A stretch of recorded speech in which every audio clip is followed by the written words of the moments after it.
যে কোনো সাধারণ বাড়ি হানাবাড়ি হয়ে ওঠে কিছু রক্তাক্ত অতীতকে কেন্দ্র করে। এমন কিছু ঘটনা যা ঘটে যাওয়ার পরেও তার রেশ রেখে যায়। খুন, জখম, আত্মহত্যা এসব তো আঁকছাড় হচ্ছে, কিন্তু হানাবাড়ি হয়ে ওঠার জন্য এসবের থেকেও বেশি কিছু দরকার হয়। দরকার হয় কোনো অব্যক্ত চাপা পড়া যন্ত্রণা, কোনো অদম্য বাসনা যা সময়ের পথ ধরে কেঁদে মরতে থাকে মুক্তির আশায়। প্রত্যেক ভয়ার্ত পথিকের চোখে সংকেতে ধরা দিতে চায়, কিছু বলতে চায়। আজ আমরাও গিয়ে হাজির হব এমনই এক হানা বাড়িতে। রক্তের ছোপ লাগা দেওয়ালের প্রতিটি ইটের গায়ে কান রেখে শোনার চেষ্টা করব সমস্ত রক্ত চিৎকার, যা বলতে চেয়েছিল।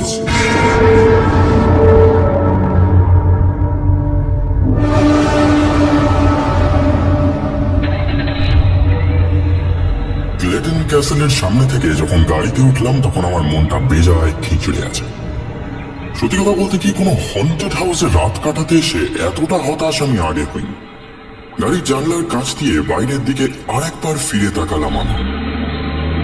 তিনতলা লালচে রঙের বাড়িটার উপর এখন ফিনকি দিয়ে আসা সূর্যের আলো খেলা করছে, খোলা জানলার ফাঁক দিয়ে গিয়ে পড়ছে ভিতরে। ইচ্ছা ছিল আরো কয়েকটা দিন বাড়িটায় কাটিয়ে যাওয়ার, সময় হাতে নেই আর। বিদেহী আত্মা, প্রেত বা পিশাচ যাই সেখানে থাকুক না কেন, একটু আগেই তাকে শেষ বিদায় জানিয়ে এসেছি আমি। উইন্ডো থেকে মুখ ফিরিয়ে সামনে তাকালাম।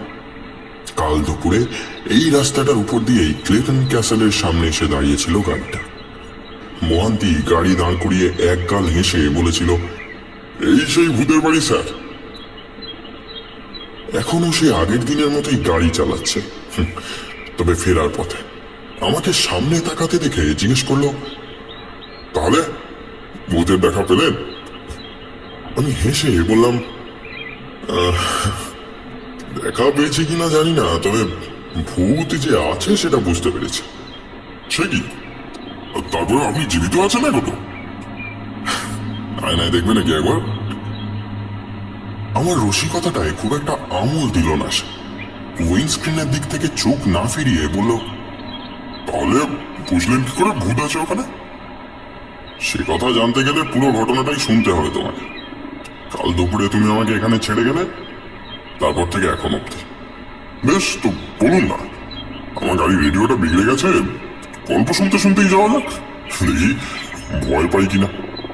আমি হতাশ গলায় বললাম, ভয়ের কিছু নেই, ভূত তেমন কিছু ক্ষতি করেনি আমার। সম্ভবত আমাকে কিছু বলতে চাইছিল সে, সেটা যে ঠিক কি তা বুঝতে পারিনি। বাপ, ভূতেরা তো খালি ঘাড় মটকাতে আর রক্ত খেতে চায় বলে শুনেছি, কথা বলতেও আগ্রহ আছে নাকি? আমি মাথা নাড়িয়ে বললাম, ওইটাই তোমাদের ভুল ধারণা, বুঝলে? অতিরিক্ত বিদেশি হরর মুভি দেখার ফল।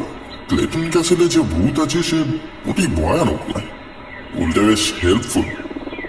বড়ে ভাবছি আমিও এক রাত ভূতের আতিথেয়তায় থেকে গেলে কেমন হয়। হ্যাঁ, আচ্ছা, গল্পটা শুরু করুন না। হাতের ছোট ব্যাগটা খুলে একটা সিগারেট বের করলাম আমি। তারপর সেটা ঠোঁটের ডগায় রেখে লাইটার জ্বালাতে জ্বালাতে বললাম, ভূত যে বিদেশি নয় তা বাড়ির নাম দেখেই বুঝতে পারছো। আমি অবশ্য বাড়িটার নাম পেয়েছিলাম ইন্টারনেট ঘাঁটতে ঘাঁটতে। তারপরে বাড়ির ইতিহাস সম্পর্কে পড়তে পড়তে আগ্রহ চরমে পৌঁছায়। বারবারা উডহাউস নামে এক ফিরিঙ্গি মহিলা তার স্বামীকে খুন করে আত্মঘাতী হন এই বাড়িতে। ওই তেতলার ছাদের ঘরের কড়িকাঠ থেকে ফাঁস বেঁধে ঝুলে পড়ে। তার স্বামীর লাশটাও ঘরের ভিতরেই উদ্ধার করা হয়। আত্মহত্যা ও খুনের কারণটি কি তা অবশ্য জানা যায়। লোকে নানা রকম কথা বলে বটে, তবে তো বেশিরভাগই গুজব। তবে যা হয়, পড়া দামেও বিক্রি হলো না বাড়িটা। হানা বাড়ি বলে সুনাম বা দুর্নাম যাই বল, রটে যায়। দেখে চালাও। পিচের রাস্তার উপরে বাম্পার লক্ষ্য করেনি মোহান্তি। প্রায় 2 ইঞ্চি লাফিয়ে উঠেছিল গাড়িটা। আমার ধমক খেয়ে জিপ কেটে সে আবার সামনে মন দিল। আমি নিশ্চিন্তে সিগারেটে টান দিয়ে বললাম, গল্পের মধ্যে বেশি ডুবে গেলে আমাদেরও ভূত হতে আর দেরি লাগবে না, শুধু হানা বাড়ির বদলে হানা গাড়ি। বাইরের গ্রাম্য পরিবেশে একটু একটু করে বিকেল নামছে। কয়েকটা অল্প বয়সী ছেলে ব্যাট দিয়ে ঢুকে উইকেট পুঁতছে মাঠের এক পাশে। আমাদের গাড়িটাকে রাস্তার উপর দিয়ে ছুটে যেতে দেখে হাত তুলে টাটা করলো তারা। আমার বেশ মজা লাগলো। শহর থেকে একটু বাইরে এলে এই জিনিসটা এখনো চোখে পড়ে। আপনি থেমে গেলেন যে? আমার নীরবতায় অধৈর্য হয়ে উঠেছে মোহান্ত। সেটা লক্ষ্য করে বললাম, এত আগ্রহ যখন রাতটা তো থাকতে পারতে আমার সাথে। তখন কি করে জানবো বলুন যে ভূত নিতান্ত ভাবে ছাড়া? তা যা বলেছ, শুধু সে যে কি বলতে চাইলো সারা রাত ধরে সেটাই বুঝতে পারলাম না। বিছানাটাকে বারবার অতটা সরিয়ে দিয়ে, তাছাড়া সে কলমখানা। এতক্ষণে মোহান্তি ভিতরে ভিতরে রেগে উঠেছে। সে শক্ত গলায় বলল, আপনার বলতে হয়তো গোড়া থেকে বলুন, না হয় আমাকে মন দিয়ে গাড়ি চালাতে। আমি মনে মনে একটু হেসে নিয়ে সিটের পিছনে পিঠ এলিয়ে দিয়ে গল্প বলতে শুরু করলাম। তো সাধারণত ভূতের বাড়ি বলতে আমরা যা বুঝি এটা কিন্তু তা নয়। সপ্তাহান্তে রীতিমতো ঝাড়পোঁছ করা হয়, একজন কেয়ারটেকার আছে, সেই দেখাশোনা করে। অবশ্য থাকে না এখানে। আমি তার সাথে দেখা করে আরাম টাকা হাতে গুঁজে দিয়ে তবে এক রাতের জন্য জোগাড় করতে পেরেছিলাম চাবিখানা। আসার সময় বলে দিয়েছিল যে চাবি দেওয়া এবং নেওয়া ছাড়া অন্য কোনো দায়িত্ব সে নিতে পারবে না। নেহাত টাকার জরুরি দরকার, তাই আমার প্রস্তাবে রাজি হয়েছে। আমার অবশ্য তাতে আপত্তি ছিল না। কাল দুপুরে বাড়ির ভিতরে ঢোকার আগে পর্যন্ত বেশ উৎসাহ কাজ করছিল, অথচ বাড়ির দরজা খোলার সাথে সাথে কেমন যেন ভয়ে চেপে ধরলো আমাকে।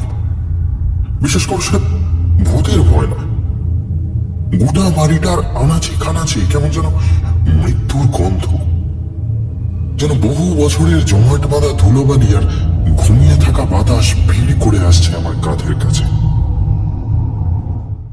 কেয়ারটেকার লোকটা পয়সাখোর হলেও দায়িত্ববান।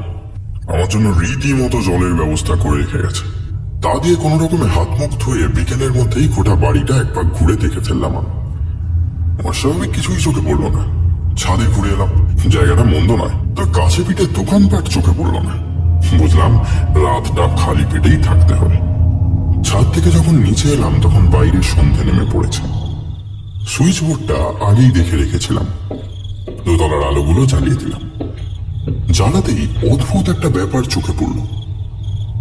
দোতলার মোট 3টে আলো, দুটো ঘরে দুটো বাল্ব আর প্যাসেজে একটা টিউব লাইট। অথচ লাইটের সুইচ 4টে। 4 নম্বরটা কি তাহলে অকেজ? সেটা টিপে দিতে কিন্তু কিছুই হলো না। আমি চারপাশে একবার তাকিয়ে সেদিক থেকে সরে এলাম। হয়তো এ বাড়িরই কোনো একটা আলো জ্বলে উঠেছে, 3 তলায় অথবা 1 তলায়। 1 তলায় উঁকি দিয়ে দেখলাম সেখানটা এখনো নিকষ অন্ধকারে ডুবে আছে। হাতের ব্যাগটা নিয়ে সিঁড়ি দিয়ে 3 তলায় উঠে এলাম। এখানে একটাই ঘর, তার পাশে একটা সরু প্যাসেজ। সেটা শেষ হলে ছোট্ট এক ছিলতে ব্যালকনি। ঘরের দরজা টিনে বন্ধ করা। ধীরে সুস্থে সেটার সামনে গিয়ে দাঁড়াতে বুঝলাম তার আলো জ্বলছে না। তাহলে বোধহয় খারাপই ছিল সুইচটা। ইন্টারনেটে যতদূর পড়েছিলাম তাতে লেখা ছিল এই ঘরটাতেই আত্মহত্যা করেছিলেন বাবা। অর্থাৎ ক্লেটন ক্যাসেলে যদি ভূত থাকেই, তবে এই ঘরেই তার উপস্থিতির সম্ভাবনা সব থেকে বেশি। দরজায় ঠেলা দিয়ে আমি ভিতরে ঢুকে এলাম। খুটখুটে অন্ধকারে ঢেকে আছে ভিতরটা। ব্যাগ খুলে টর্চ বের করতে যাব, এমন সময় নিজে থেকেই জ্বলে উঠল ঘরের আলোটা। এটা হলুদ কম পাওয়ারের বাল্ব। ঠিক সেই মুহূর্ত থেকেই কেমন অস্বস্তি শুরু হলো আমার। মনে হলো এতক্ষণ ঘরের অন্ধকারটাই যেন ঢেকে রাখছিল অনেক কিছু। সেটা মুছে যেতে একটা আস্ত ভয়ানক ইতিহাস আমার চোখের সামনে মুক্ত হয়ে পড়েছে। ঘরে আসবাব বেশি কিছু নেই।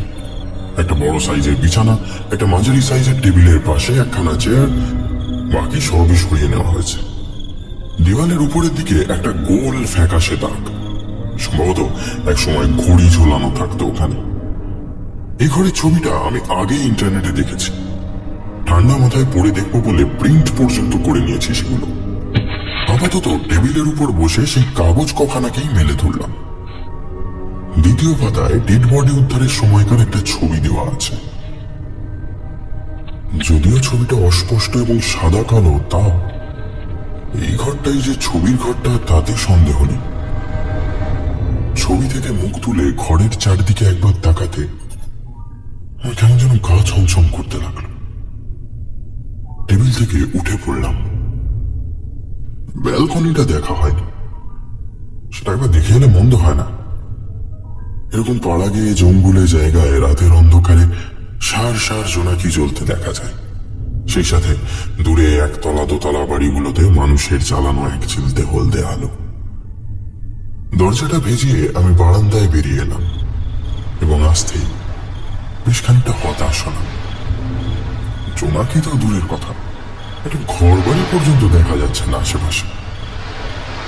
শুধু রূপালি চাঁদের আলো গায়ে মেখে নারকেল আর তাল গাছগুলো মাথা দোলাচ্ছে। যে ছিঁড়ে একটা হাওয়া খেলা করে যাচ্ছে বাইরে, সেটা গায়ে মাখতে বেশ লাগলো। গ্রিলের নিচের দিকটা ধরে কতক্ষণ সেইভাবে দাঁড়িয়েছিলাম মনে নেই। হঠাৎ মনে হলো ঘরের ভিতর থেকে ফিসফিস করে কার যেন গলার আওয়াজ শোনা যাচ্ছে। চমকে উঠলাম। ওদের বাড়িতে রাত কাটাতে এসে এমন অভিজ্ঞতা নতুন কিছু নয়, কিন্তু এই আওয়াজটা এত স্পষ্ট যে মনে হয় আমাকে উদ্দেশ্য করে কেউ বলছে কথাটা। ওসব কি যে বলছে সেটা বুঝতে পারলাম না।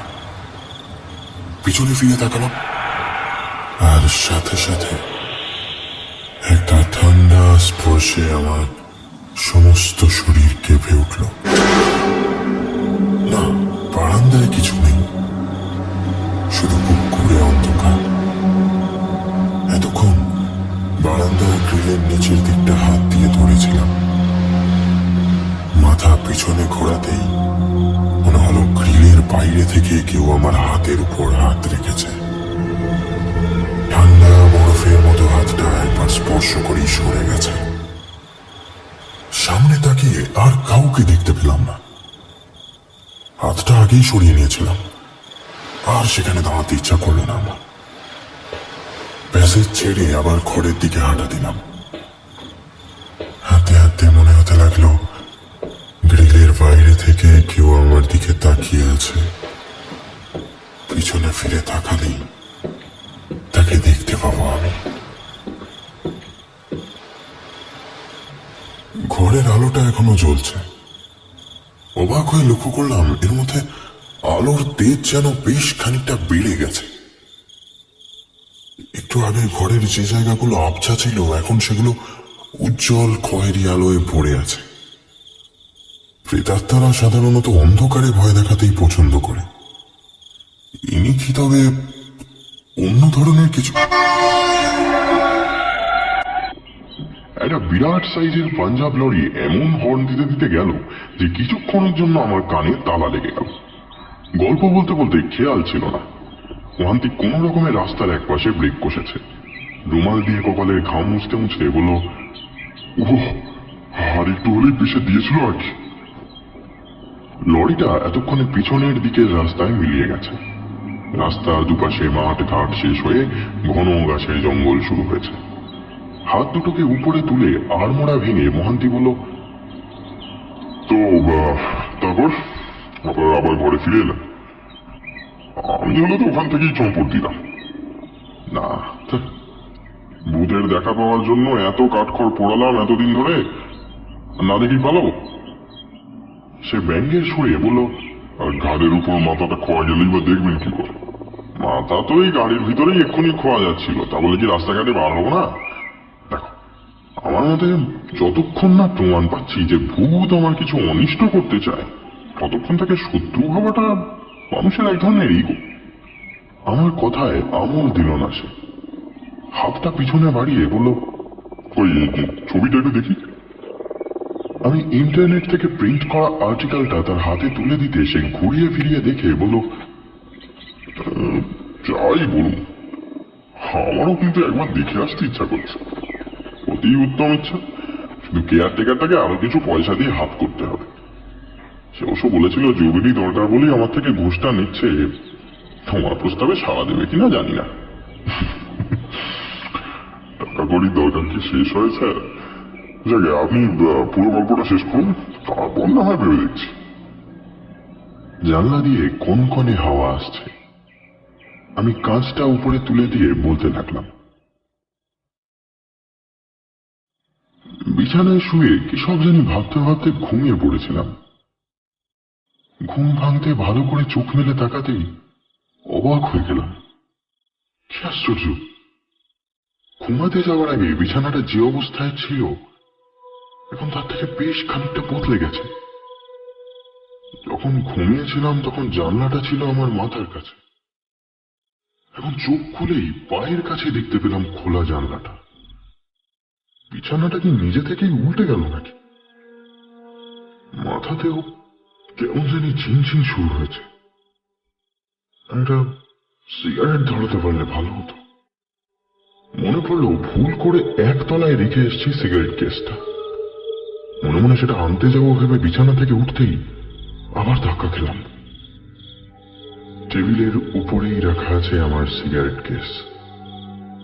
শুধু তাই নয়, তার ঠিক পাশেই পড়ে আছে একটা পুরনো ফাউন্টেন পেন। যেন আমি কিছু লিখবো বলে কেউ যত্ন করে রেখে গেছে টেবিলের উপরে। ধীরে ধীরে সেদিকে এগিয়ে গেলাম আমি। একটু আগের অস্বস্তি আর ভয় দুটোই কেটে গেছে এখন। এ ঘরে আমি ছাড়াও যে অন্য কেউ আছে তা বেশ বুঝতে পারছি। সাথে এও বুঝতে পারছি সে আমার ক্ষতি করতে চায় না। কিন্তু বিছানা উল্টে আর ফাউন্টেন পেন রেখে কি বোঝাতে চায় সে? একটা সিগারেট চালিয়ে আবার বিছানার উপর গিয়ে শুয়ে পড়লাম। একটু একটু করে আলোর তেজ বাড়ছে। খোলা জানলার বাইরে খুটখুটে অন্ধকার আরো জমাট বাঁধছে। একটা তারা পর্যন্ত দেখা যাচ্ছে না। যেন একটা মহাজাগতিক ছায়ায় ঢেকে গেছে গোটা পৃথিবীটা। শুধু এই ঘরখানা ভরে আছে আলোয়। এত জলজলে আলোয় জানলার বাইরেটা কেমন যেন বেমানান লাগলো আমার। সেদিকে তাকিয়েছিলাম বেশ কিছুক্ষণ। মনের ভিতরে আগের অস্বস্তিটা আবার ফিরে আসছে একটু একটু করে। খোলা জানলাটা মোহগ্রস্ত করে ফেলছে আমার চোখ দুটোকে। না, এভাবে শুয়ে থাকলে সারা রাত নার্ভগুলো উত্তেজিত হতে থাকবে।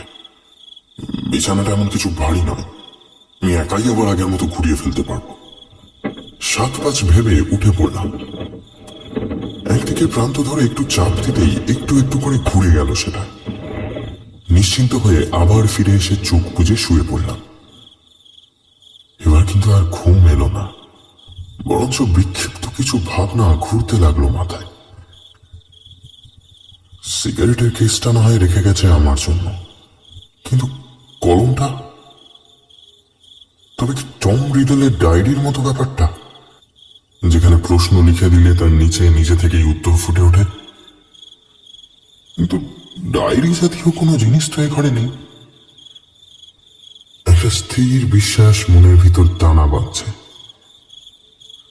আমি ছাড়া এই ঘরে আর একজন যে আছে, সে আমাকে কিছু বলতে চায়। এক একটা করে সূত্র আমার দিকে এগিয়ে দিচ্ছে সে। হঠাৎ অদ্ভুত একটা কথা মাথায় আসতেই উঠে বসলাম আমি। চোখ খুললাম। হ্যাঁ, যা ভেবেছিলাম ঠিক তাই। আবার উল্টে গেছে বিছানাটা। আবার আমার সামনে খোলা জানলা। টেবিলের উপরে এখনো একইভাবে রাখা আছে কলমটা। অর্থাৎ ওই জানলা, ওই ফাউন্টেন পেন আর এই বিছানা কোন এক অজানা সূত্রে বাঁধা। তিনটিকে একসাথে মেলালেই উত্তর পাওয়া যাবে। ঠেলাঠেলি করে বিছানাটাকে আবার ঘুরিয়ে দিলাম আমি। জানলার দিকে দৃষ্টি আকর্ষণ করার জন্য এই বিছানাটাকে বারবার ঘুরিয়ে দিচ্ছে সে। ধীর পায়ে এগিয়ে গেলাম জানলার দিকে। কুপকুপে অন্ধকারে ঢেকে আছে নিচের দিকটা। ঝিঝির একটানা আওয়াজ বেড়ে উঠছে, যেন এই মাত্র কিছু একটা ঘটবে। সমস্ত শব্দ একসাথে তারই মহড়া দিচ্ছে। জানলার উপর থেকে খসখস করে কিসের শব্দ আসতে আমি চমকে উঠলাম। কিছু একটা যেন একটু একটু করে নেমে আসছে উপরের দেওয়াল বেয়ে। কয়েক সেকেন্ড পরেই সেটাকে দেখতে পেলাম আমি। এক গোছা চুল আস্তে আস্তে জানলার উপরের প্রান্ত থেকে অল্প অল্প করে নিচে নামছে। আমার হাত পা অবশ্যই আসতে লাগলো। মনে হলো এক্ষুনি ডলে পড়ে যাব। বহু চেষ্টা করেও হাতের সামনে ধরার মতো কিচ্ছু পেলাম না। জানলার উপরে এক গোছা ঝুলন্ত চুল এতক্ষণে খড়খড়ি ছুঁয়েছে। একটা বিবর্ণ রক্তশূন্য কপাল দেখা যাচ্ছে। দুটো নীল পাথরের মতো চোখে জলজলে দৃষ্টি, রক্তাক্ত ঠোঁট দুটো ফাঁক করে হাসছে সে, অথচ প্রাণের কোনো চিহ্ন নেই তাতে। যেন একটা পরিত্যক্ত মৃতদেহকে পুতুল সাজিয়ে কেউ ঝুলিয়ে দিয়েছে জানলার উপর থেকে। শরীরটা জানলার মাঝামাঝি পৌঁছাতে পুতুলের ডান হাতটা সজীব হয়ে উঠল। ধীরে ধীরে সামনের দিকে এগিয়ে আসতে লাগলো হাতটা। তর্জনী দিয়ে ঘরের ভিতরে কিছু দেখাতে চায় সে। তার পৈশাচিক চোখ দুটো এখনো আগের মতোই স্থির, ঠোঁটে সেই চওড়া হাসি। তর্জনী লক্ষ্য করে ঘরের ভিতরে তাকালাম আমি। না, আলাদা কিচ্ছু নেই, সবকিছু আগের মতোই আছে। বুকের ভিতর শক্ত হয়ে কিছু যেন কেঁদে আছে। বুঝতে পারছি ক্রমশ আমার নার্ভগুলো শক্তি হারাচ্ছে। ধীরে ধীরে জানলার দিকে ফিরে তাকালাম আমি। না, সেখানেও কেউ নেই। আর আগের মতোই অন্ধকার জমাট বেঁধে আছে। বাইরে মুখ বাড়িয়ে ভালো করে দেখে নিলাম, এমনকি উপরেও কোথাও কেউ নেই। তাহলে আঙুল দিয়ে নির্দেশ করে কি দেখাতে চাইল সে আমাকে? ঘুরে দাঁড়িয়ে ফিরে আসতে গিয়ে ঘরের ঠিক মাঝখানে ঝুলছে একটা কাপড়ের ফাঁস। সেটা জড়ানো আছে যে মানুষটার গলায়, তাকে একটু আগেই জানলায় দেখেছি আমি। চোখ দুটো এখনো ঠিকরে বেরিয়ে আসছে। মুখের লাল চামড়ায় কালচে রং ধরেছে। আমার দিকে চেয়ে এখনো আগের মতোই মুখ নামিয়ে মিটি মিটি হাসছে সে। ভয়ে আমি চোখ বন্ধ করে নিলাম। সাথে সাথে মনে হলো নিভে গেছে ঘরের আলোটা। আবার কানে আসছে সেই ফিস ফিস শব্দ, এবার অনেকটা কান্নার মতো। আমি গলায় জোরে নিয়ে চিৎকার করে উঠলাম, কি চাও তুমি?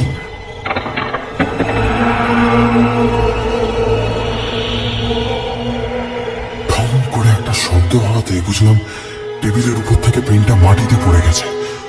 আমি হামাগুড়ি দিয়ে এগিয়ে গেলাম সেদিকে, হাতড়ে হাতড়ে খুঁজে নিলাম সেটাকে। আবার চিৎকার করে বললাম, কি করবো এটা দিয়ে? কি বলতে চাও তুমি? কোনো শব্দ নেই। মনে হলো সিঁড়ি দিয়ে কেউ যেন উপরে উঠে আসছে। তার পায়ের শব্দ কানে প্রতিধ্বনিত হতে লাগলো বারবার। সেটা ঘরের দরজার কাছে আসতে থেমে গেল আওয়াজটা। আমার বন্ধ চোখের পাতায় আবার আলো জ্বলে উঠল, অর্থাৎ ঘরের আলো জ্বেলেছে কেউ। চোখ খুলতেই বুঝতে পারলাম বিছানাটা আবার আগের মতো ঘুরে গেছে। মাথায় রোগ চেপে গেল। অর্থ কি এসবের? যদি কিছু বলার নাই থাকে তাহলে বারবার এমন ভয় দেখানোর মানেটা কি? মুহূর্তে হাতের পেনটা ছুঁড়ে ফেলে দিলাম জানলার বাইরে। অন্ধকারের গভীরে হারিয়ে গেল সেটা। না, আর কিছু জানতে চাই না আমি। দরজাটা খুলে বেরিয়ে এলাম। দ্রুত পায়ে সিঁড়ি দিয়ে নেমে এলাম দোতলায়। নামতে নামতে মনে হলো কানের পাশে আবার সেই ফিসফিসানিটা শুরু হয়েছে। যেন কাতর স্বরে আমাকে ডাকছে কেউ, ডেকে নিয়ে যেতে চাইছে উপরের ঘরে। আমি কান দিলাম না। দোতলার আলোগুলো জ্বলছিল। একটা ঘরে ঢুকে ঘুমের ওষুধ মুখে দিয়ে মেঝেতেই শুয়ে পড়লাম।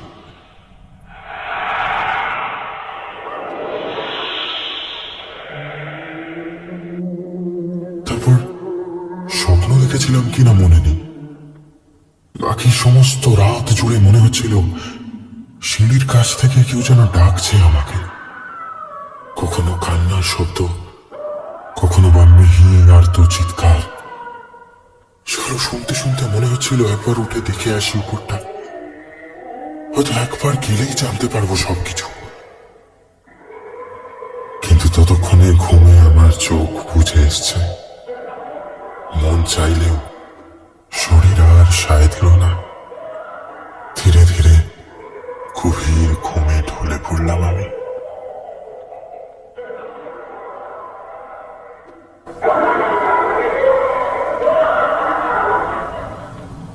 গাড়ি থামিয়ে আমার মুখের দিকে হাঁ করে তাকিয়েছিল মোহান্তি। সম্ভবত গল্পের শেষে একটা মারাত্মক ক্লাইম্যাক্স আশা করেছিল সে। আমি একটা করুণ হাসি হেসে বললাম, ব্যাস এই অবধি, আর কিছু ঘটেনি। সে কি, কিছু জানতে পারলেন না? হয়তো আত্মহত্যা করেনি, অন্য কেউ তার স্বামীকে খুন করে তাকে ঝুলিয়ে দিয়েছিল। আমি জানলার দিকে মুখ ফিরিয়ে মাথা ঝাঁকিয়ে বললাম, আমারও সেইটাই আফসোস হচ্ছে জানো, ক্লেটন ক্যাসেলের সিক্রেট কিছুই জানা হলো না। তো মুখ দিয়ে ফুটকারের মতো শব্দ করে প্রিন্ট করা কাগজগুলো আমার দিকে বাড়িয়ে দিল মোহান্তি। তারপর আবার মন দিল উইন্ডস্ক্রিনের দিকে। কাগজগুলো পাশে রেখে আমি ব্যাক সিটে মাথা হেলিয়ে দিলাম। এতক্ষণে সন্ধ্যের গাঢ় রং চারপাশ ঢেকে দিয়েছে। দুপাশের মাঠ ঘাট পার করে শুধু কালচে আকাশটুকু চোখে পড়ছে। পায়ের কাছে খচ করে একটা আওয়াজ হতে বুঝলাম পাশে রাখা কাগজগুলো সিট থেকে গড়িয়ে নিচে পড়েছে। ঝুঁকে পড়ে সেগুলো তুলে নিলাম এবং সাথে সাথে অদ্ভুত একটা জিনিস চোখে পড়তেই বুকের ভিতরটা ছেদ করে উঠল। ক্রাইম সিনের ছবিটায় বিছানার উপরের দেওয়ালটা দেখা যাচ্ছে। তার উপরের দিকে একটা গোল ঝুলন্ত ঘড়ি। এখন আর এই ঘড়িটা নেই, শুধু নিচের ফ্যাকাশে হয়ে যাওয়া দাগটা চোখে পড়ছে।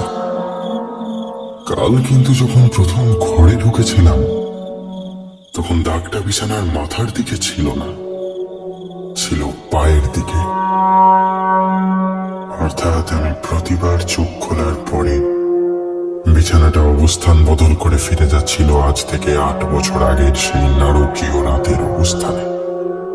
কিন্তু কেন? আর্টিকেলটায় ভালো করে চোখ রাখলাম আমি। কোন ছোট অথচ ধারালো অস্ত্র দিয়ে স্বামীকে কুপিয়ে খুন করে বারবারা উড হাউস। রক্তাক্ত দেহটা পড়েছিল বিছানার ঠিক উপরে। অস্ত্রটা উদ্ধার হয় অনেক পরে। ক্ষুদ্র অথচ ধারালো অস্ত্রটা দেখে অবাক হয়ে যান উদ্ধারকারী অফিসার। একটা 1.5 ইঞ্চি লম্বা ফাউন্টেন পেন। তার ঢাকনার নিচে একটা বিশেষ অংশে চাপ দিলে সাপের জিভের মতো বেরিয়ে আসে ছুরির ফলা। সেটা দিয়েই স্বামীকে কুপিয়ে খুন করে বারবারা। ভালো করে ছবিটার দিকে তাকালাম আমি। সেখানেও পেনটা রাখা আছে টেবিলের ঠিক উপরে, যেমন ভাবে কাল রাতে রাখা ছিল। এখন গেলে হয়তো আর চোখে পড়বে না, কিন্তু আমি জানি সারা রাত ওই ঘরে কাটালে সমস্ত ঘরটা একটু একটু করে ফিরে যেত 8 বছর আগের সেই মৃত্যুময় রাতে।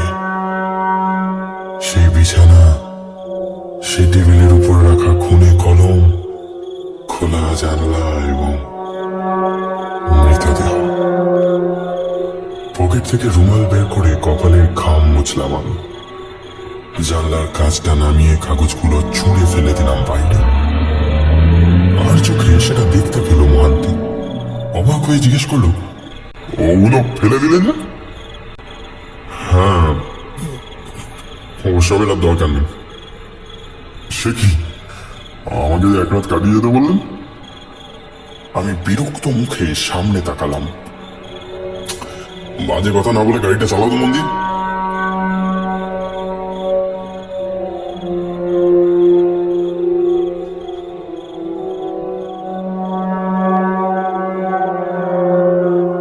গল্প শুরুর আগে হাবিজাবি কথাবার্তার মাঝখানে একটা দরকারি কথা বলেছিলাম।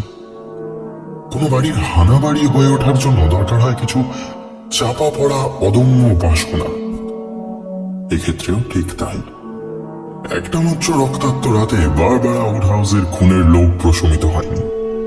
সে একইভাবে আর একটা মৃত্যু দৃশ্যের উপহার রেখে যেতে চেয়েছিল অতীতের বুকে।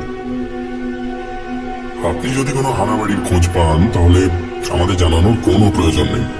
বিশ্বাস করুন, গল্প শোনানোর থেকে বেশি রিস্ক নিতে পারবো না।